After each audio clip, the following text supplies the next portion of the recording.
Pasado alas 11 kaninang umaga nang baybayin ng pamilya Mangudadato ang daang ito papunta sa kampanya sa bayan ng Ampatuan, Maguindanao.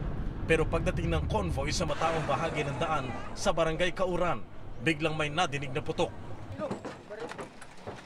Narinig din ito sa kalapit na batalyon ng army, kaya nakaresponde agad ang mga sundalo.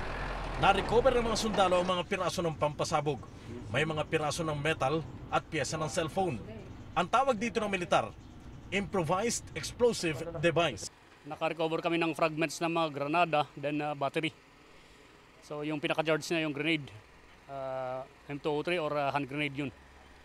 Hinala ng militar, hindi malayong may kinalaman ang pangyayari sa away ng pamilyang Ampatuan at Mangudadato.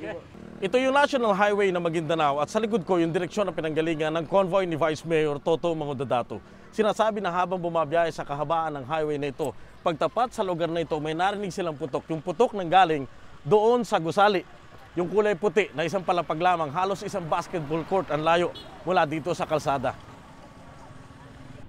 Narinig din ng off-duty na pulis na nakatira sa lugar ang pagsabog.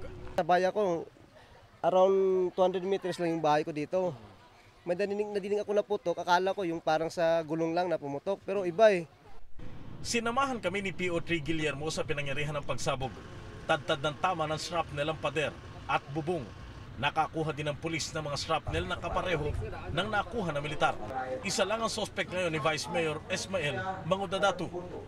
Ang may kagagawa niyan, sinabi sa akin kanina, tinawag sa akin eh. Mga tao daw ni Kanor at Banarin Ampatuan ang may kagagawan. George, matagal ko na sinasabi yan na may threat sa aking buhay. Dahil dito, dinagdagan pa ng pamilya Mangudadato ang seguridad nila. George Carino, Patrol ng Pilipino, Maguindanao.